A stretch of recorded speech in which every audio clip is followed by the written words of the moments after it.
All right, welcome back, Powers on Sports podcast. We're doing a simulcast podcast here along with the Florida Football Insiders podcast as well. And it's now time to preview the top 10 rated Florida State Seminoles as they head into year 3 of Coach Mike Norvell.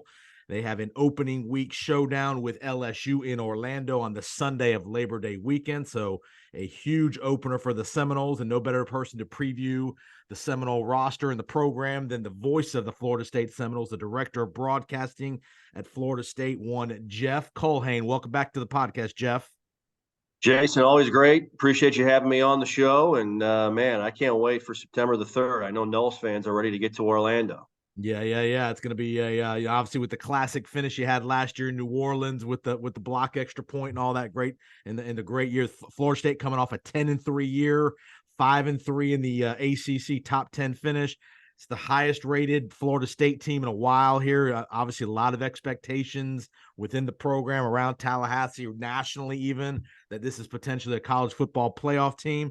Talk about you being around the team in the spring and in the summer. Is this group ready to handle those kind of expectations of not just being competitive again, but we're talking winning big?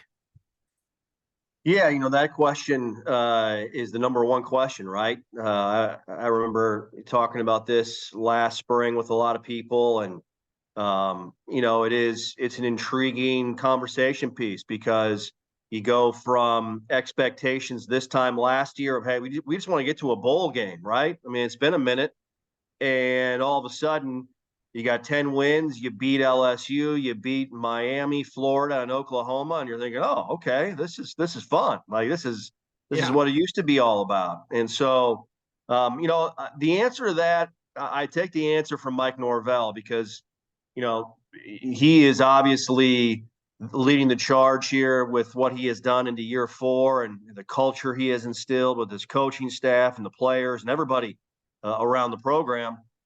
And he basically has said in answering this question, if we would have listened to everyone with expectations this time last year, nobody expected us to be any good. So we shouldn't have thought that we were supposed to be good.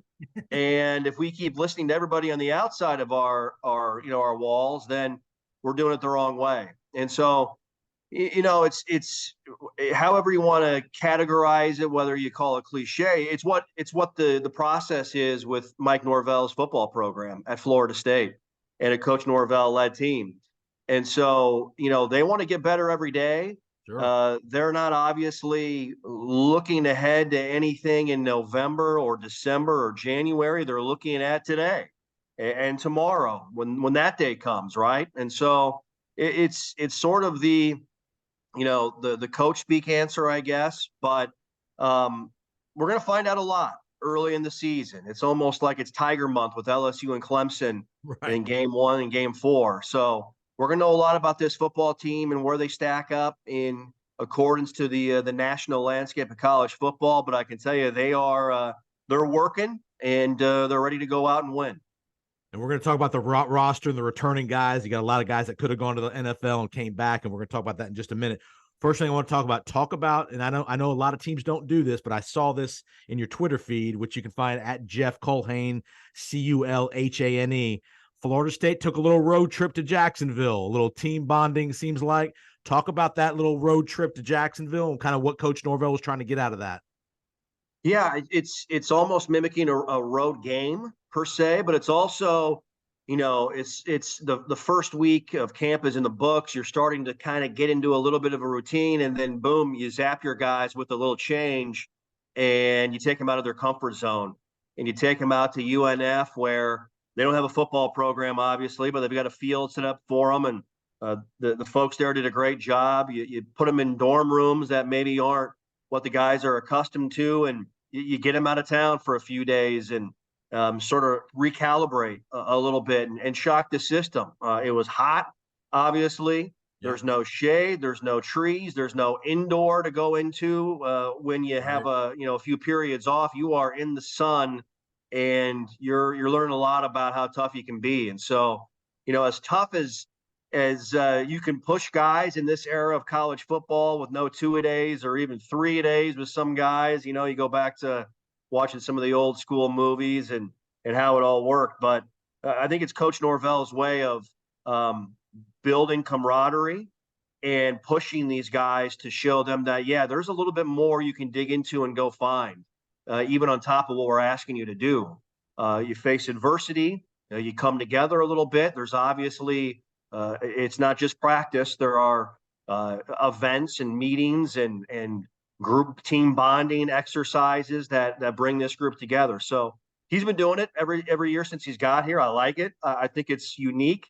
I think it's a nice twist into fall camp, and it takes you out of your comfort zone a little bit and shows you what you're capable of in the face of adversity. I like it. I do like that. I like that getting, like I said, breaking the monotony of training camp a little bit and doing some different things.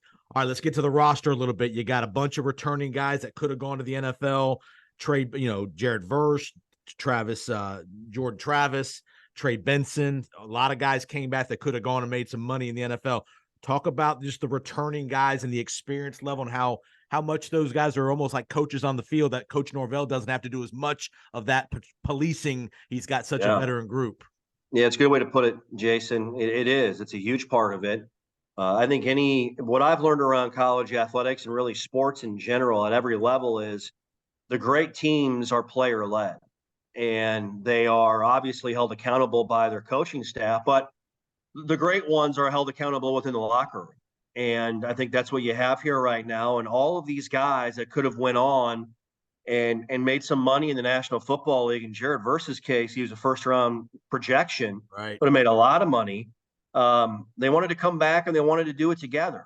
And that doesn't happen very often in college athletics right now. It really is almost sort of an old throwback with what we're seeing. And so you have that player-led mentality, that player-led culture instilled by Mike Norvell and instilled by this coaching staff, Jason, and it breeds excitement, but it also it breeds pressure.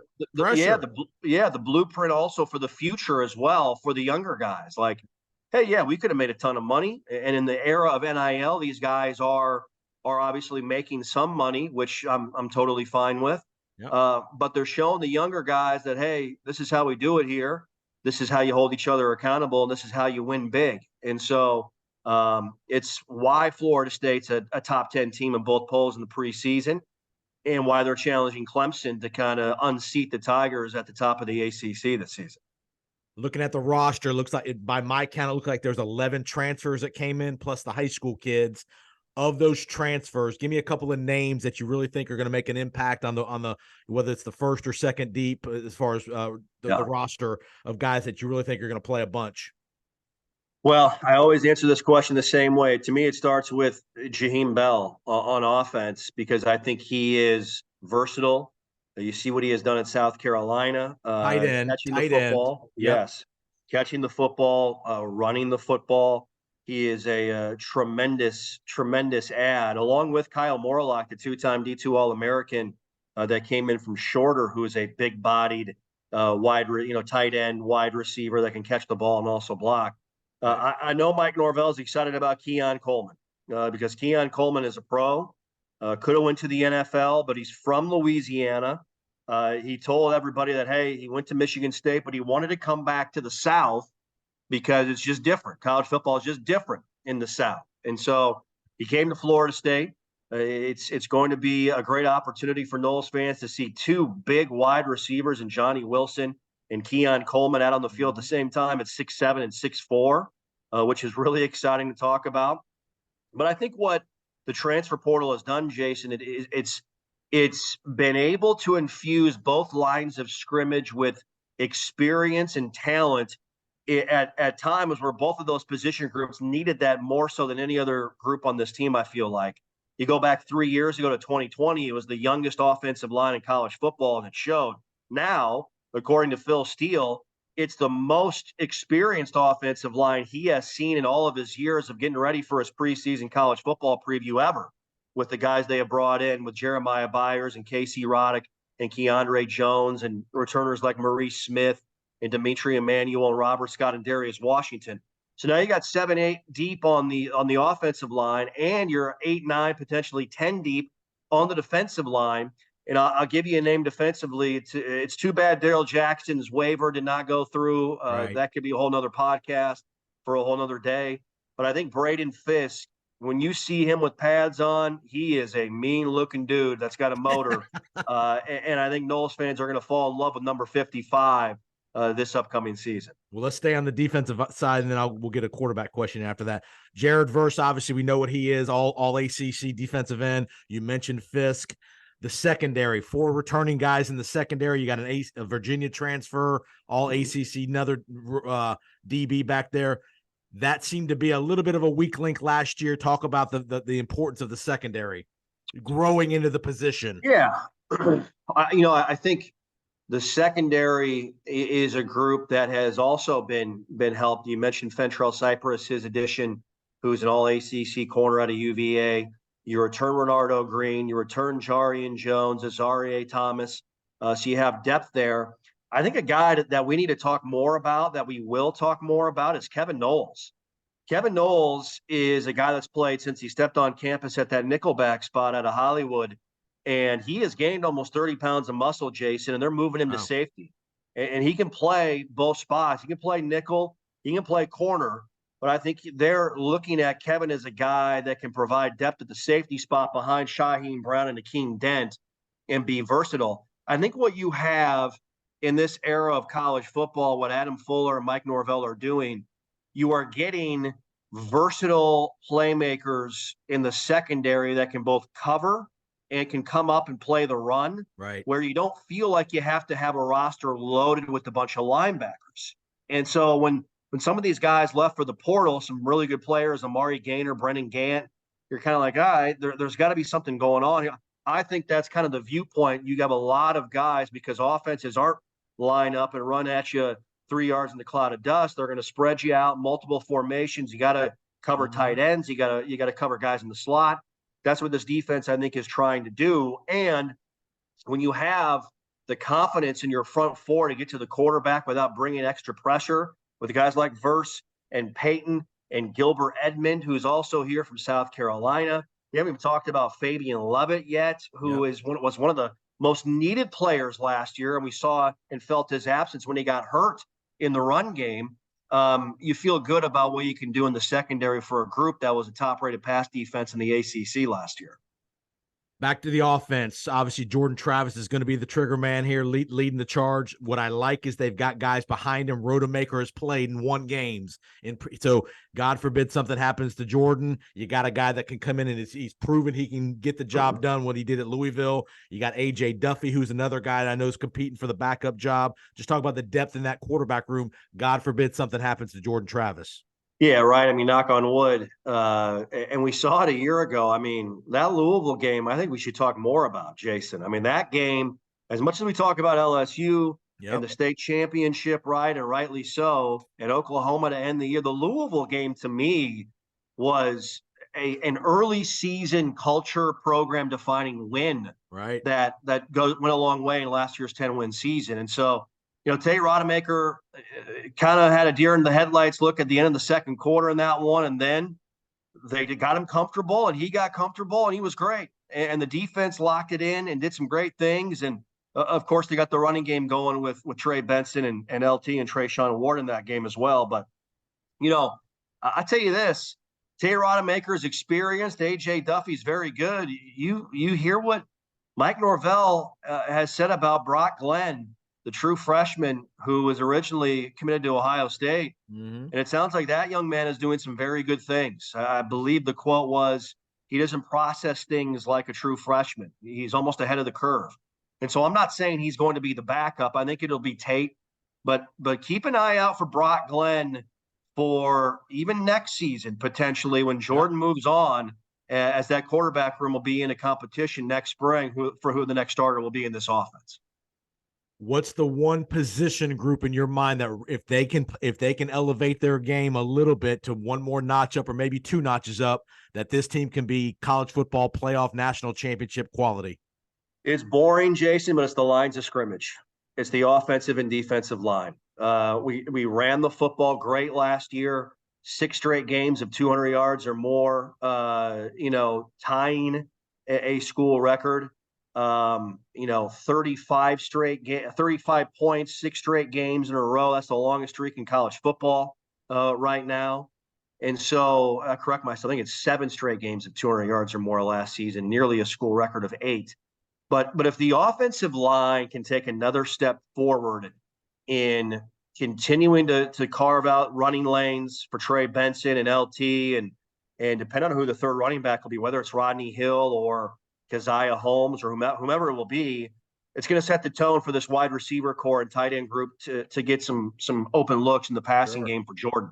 I think Jordan's going to be able to negate, maybe a mistake here or there with his escapability and what he can do. But if the offensive line takes the next step and the defensive line can get better at stopping the run, that's also coupled with the linebacker core. I think that's an area that certainly needs to improve, slowing down the run. I think the lines of scrimmage, if they take 2 or 3 steps forward, this is going to be a team that we're talking about in November as a college football playoff team. Last positional question, then we'll get to the schedule here. Special teams, an area that I'm very familiar with and that's very important. Yeah. Florida State didn't kick the ball very well last year as far as in the field goal game. I know they brought in a transfer from East Tennessee State. You got Ryan Fitzgerald back. How important, obviously, especially in this month of September, making the makeable field goals is going to be for Florida State. Yeah, it's huge, and that's a huge battle right now. I mean, with Fitzy, and you just celebrated a birthday the other day, and Tyler Keltner is a Tallahassee guy, Childs High School, and so I actually met he and his mother in Orlando last year. They were at the bowl game. Wow. He's a huge Nole. I mean, he's coming home to potentially be the full-time kicker. It means a ton to him. And so you got a great battle going on there with Tyler and with Fitzy right now. It's huge. You got to make big kicks on the road. I think about games a year ago. Wake Forest was a game where if we make a few kicks, who knows how that momentum changes in that game. It's in Ryan Fitzgerald's DNA. I truly believe that. He just has to get off to a good start and get some confidence. He had some big kicks late in the year, a season ago, the game winner versus Oklahoma in the Cheez-It Bowl. He is more than capable. But you're right. It's got to be better. He can't be 12 for 20. You got to be up in that higher percentage echelon of when a big-time pressure pack. You got to be 80 plus. Yeah, 80, 85. When you're up there. And I've always looked at this, and you know the position better than I do. In college, if you are able to consistently make field goals of 40 yards or more, you are ahead of the game in college football. In the NFL, it's 50 yards or more with those guys. College, so you can do that. It's going to be a huge tool for you. In another area, Jason, punt return is going to be key. It's not a position you talk about a lot. An area Micah Pittman excelled in a year ago was that punt return spot in it sounds simple, in taking care of the football and controlling field position. Keon Coleman, Lawrence Toafili, Destin Hill, who will be the newcomer that steps into that spot? And ask LSU how big of a position that was. That cost them games a year ago. We need to find a guy that can solidify that spot and just do the simple plays and make it easy. All right, looking at a couple more questions, get you out of here. Looking at the schedule, obviously, you've mentioned the month of September is going to be critical for Florida State. LSU in Orlando, and then week 4 at Clemson. Again, week 2, week 3 are still important, but those are the 2 monster games. If they can get out of that game, that gate at worst 1-1, you can't go 0-2 or you're in big trouble.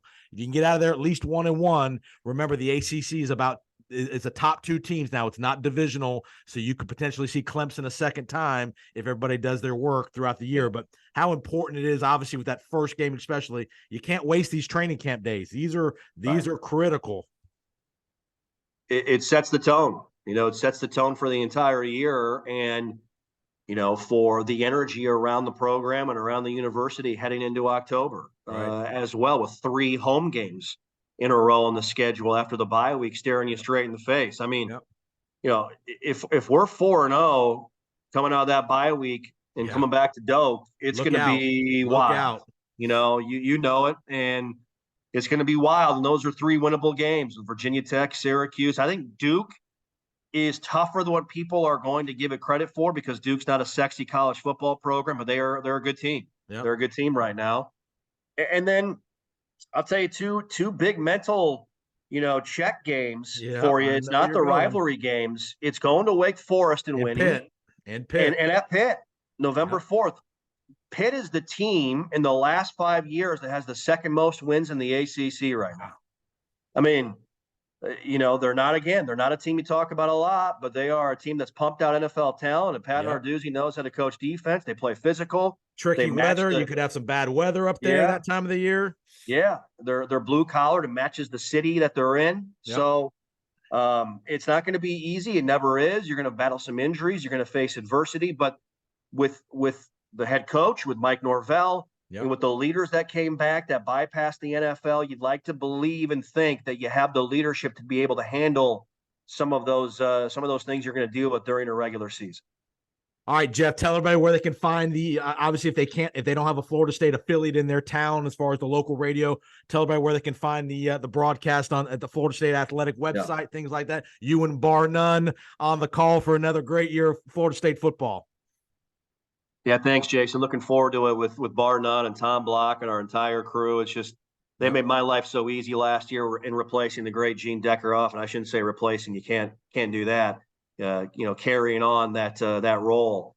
I actually heard Gene on an interview down here, and he was talking about how you and he text back and forth like 50 times a week. Oh, yeah. He was really talking about how much he liked how well you were doing, and so he was really talking positively of you. Yeah.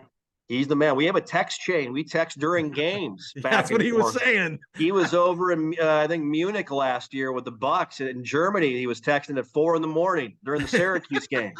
So we have a lot of fun. It's a great group, and easiest way to find us if you can't if you don't have an affiliate in your hometown. We pretty much hit everywhere in the state, but check out Seminoles.com, or you can download the FSU Game Day app. It's free to download. You can listen to us on your mobile device anywhere you go. Well, Jeff, man, you're doing a great job. Keep up the great work and look forward to an awesome year. I'm going to get up there for one of these home games this year, and let's get us back in that playoff, man, where we belong. Hey, I can't wait. Let's go. It's where Florida State should be. As Mike Norvell says, you expect to be talked about like this at Florida State University. So I can't wait. I'm happy and thankful to be a Nole and be a part of it. And Jason, thanks for having me on. Go Noles. Have a great call and have a great year, Jeff. Take care.